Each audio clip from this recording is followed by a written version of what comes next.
This presentation is going to be about Bolivia and muted group theory.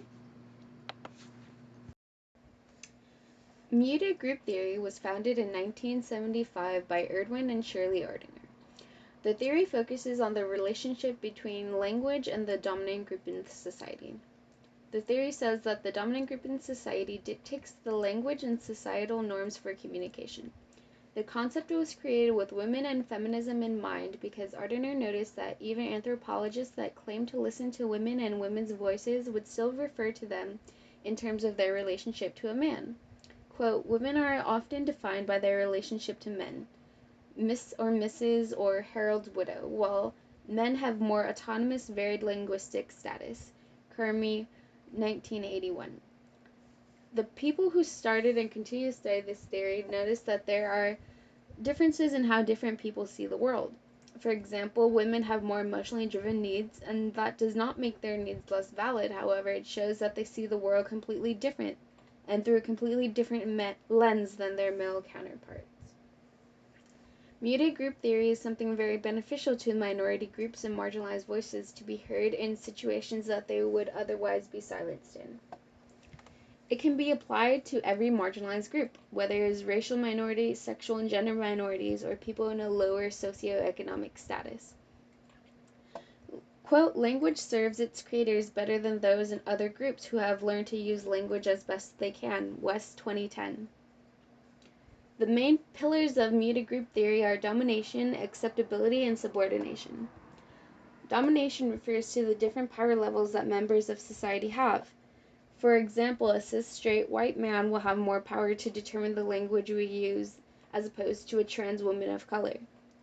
In the article Muted Group Theory, a tool for hearing marginalized voices, Barkman describes this group as the group that is privileged to create and define terms, 2018. The second is acceptability. This is the level to which means of communication is accepted into the norm. The subdominant group's form of communication is not as accepted as the dominant group. The last and probably most important to consider is the subordination tenet, which is the extent that we use and normalize the language of the dominant group. It can be difficult to express your needs, wants, and goals in a society where the communication style is not catered to fit you.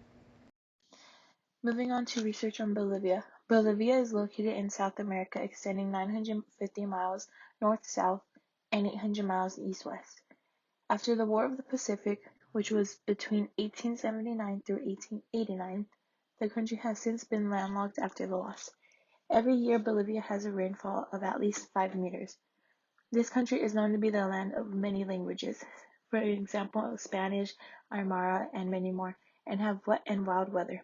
The name Bolivia came about after the independence fighter Simón Bolívar.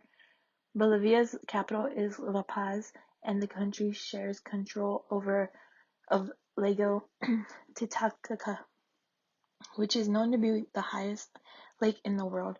Bolivia's currency is called Boliviano, where $1 equals to 6.93 Boliviano.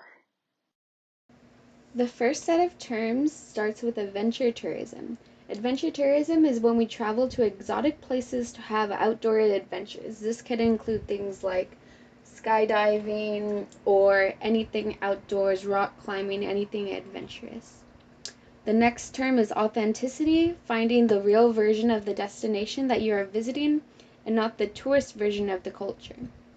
Next is boundary maintenance, the regulation and interaction with tourists and the people who live in the area who do not want the interaction. Next is cultural tourism, that is when you emphasize learning when you are traveling to different places and want to know a lot about the history of the places you're traveling. Next is ecotourism. This is tourism in a way that is closer to nature and not harmful to the ecosystem. Again, this can include things like hiking, or just trying to minimize your carbon footprint while you're traveling to new places. For the second part of terms for tourism, we have resistance, retreatism, revitalization, and stage authenticity.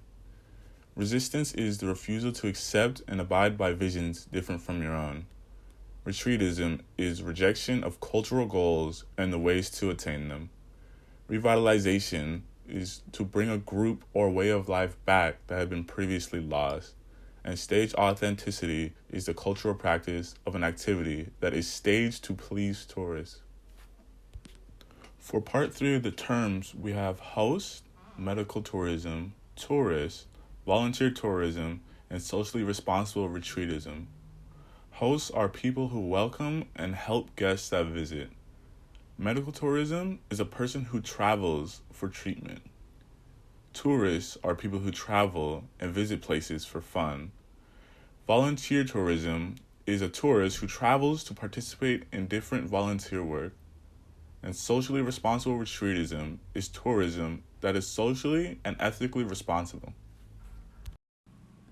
So now we go on to the Bolivia flag meaning. The Bolivia flag consists of 3 main colors: red, yellow, and green. Red represents bloodshed for those who fought for the country, meaning those who fought in the war. That's their color for representing their country. Yellow represents wealth of resources.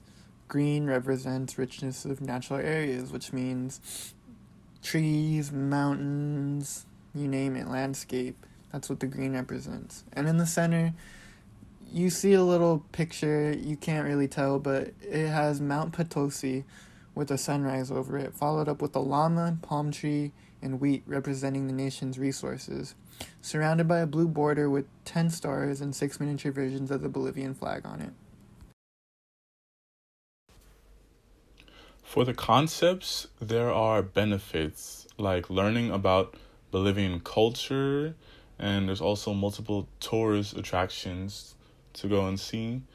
There's also motivation, such as experiencing Bolivian culture and all it has to offer, and to also create memories, experiencing these new places and cultures with loved ones. Bolivian culture also has a bunch of differences and negative stereotypes, such as their linguistic affiliation, the way that they talk might be different from what people are accustomed to.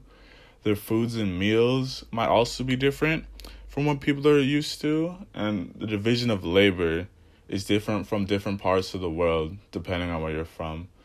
And some negative stereotypes about Bolivian culture and their people is that they're violent, and there's a lot of scams and kidnappings that go on in Bolivian culture, although this happens all over the world. Itinerary. What can you do in Bolivia? Bolivia is a beautiful South American country rich with history, beliefs, traditions, and breathtaking scenery. Bolivia is a wonderful place to adventure and experience many things we wouldn't be able to experience from home, such as hike the Valley of the Moon in La Paz, Bolivia. You can enjoy a beautiful landscape and rock formations on this lovely trail. You can tour with a local tour guide, by yourself, or with a friend on a mountain bike and enjoy the view. You can also experience the rainforests. Touring the Amazon rainforest from Bolivia is a large attraction for them, much like Brazil, except much cheaper and less crowded. You could also visit the Mi Teleferico, operating at 4,000 meters above sea level in Bolivia's executive capital, La Paz. This is the highest cable car system in the world and the best way to avoid traffic with a bird's eye view of the city. Isla del Sol is also a beautiful place filled with archaeological marvels. Over 80 ruins can be found stretched across this rugged island, remnants of the Inca civilization that lived there in the 15th century, as well as many indigenous families who live in small villages dispersed throughout the island. Museo del Tesoro, literally translating to the Treasure Museum, is a tribute to beauty and shows the art and technique of gold, silver, and gemstones from Bolivia, built in one of the oldest homes in Sucre, their constitutional capital. The Museo del Tesoro houses tons of metals and precious stones that can be found in Bolivia. There are special areas dedicated to different fields, including mining, jewelry, architecture, and geology, and you can even buy top quality jewelry there. It's a cool spot to visit and one of the best places in Bolivia if you want to find a gorgeous gift. Furthermore, if you want something more centered around culture, Visit the Lake Titicaca. Lake Titicaca is the world's largest high altitude lake as well as the largest lake in South America. There are many traditional villages and ancient ruins that are filled with beautiful art from the culture there. According to Inca mythology, Lake Titicaca is the birthplace of the Incas and carries a rich history that you can experience and learn about Some of the on your concepts that I visit. will be connecting onto this slide include adventure tourism, authenticity, cultural tourism, and ecotourism. Bolivia is a country like no other. This country is full of eye-opening experiences and amazing sights to see. Adventure tourism is something that many tourists do when visiting Bolivia. Some of the things you could do to experience adventure tourism would include hiking, mountain biking, zip lining, and many, many others. Authenticity is also very important when it comes to tourism. Some of the things you could do to experience this true authenticity is asking a local from Bolivia where they like to spend time with their family or even their favorite restaurant. Another important concept to take in mind when visiting a country is cultural tourism. This can be done by learning about the history and culture behind that country. You can do this by visiting parks, carnivals, or even the ruins of ancient empires. Ecotourism is also a very important concept, and Bolivia has it all. You can do this by hiking Isla del Sol or even cycling near Sorata. Bolivia will always have fun adventures to offer. So now we touched on the topic of being culturally aware in Bolivia. And here is how to be culturally aware in Bolivia and the taboos that you shouldn't do while being in this country. Now, for the first rule, I feel like it should be common sense in most parts, but it's understandable. But for number one, when you're eating, please do not use your hands. That is probably one of the most disrespectful signs in Bolivia, because if you're not using a fork or a spoon or a knife, then it's kind of unruly to use your hands while eating. So first rule, do not use your hands when you're at the dinner table. Number two, when you're entering a room, saying hello and goodbye are huge signs of respect when you walk in. But if you just happen to have a bad day and just don't say hi or goodbye to a certain person in Bolivia, they might see it as rude.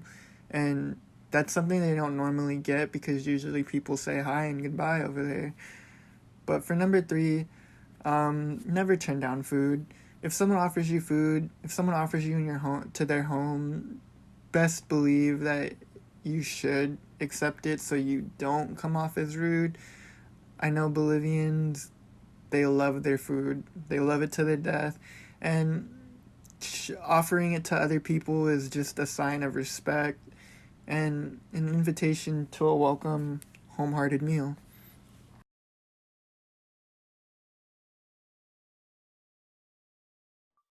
Moving on to being culturally aware in Bolivia. Some things that are very known to be culturally aware in Bolivia are keeping elbows off of the tables out of respect. The second thing is after a meal, stay at least a half hour longer, never leave right away. Always wait for a toast before taking a sip of your own drink. Always use utensils for everything, such as a fork, knife, spoon, and anything else. Eye contact is very important. Women extend their arms first, so men always wait. Shake hands when meeting and leaving. And last, when somebody does not have a title, always use señor or señora with the surname.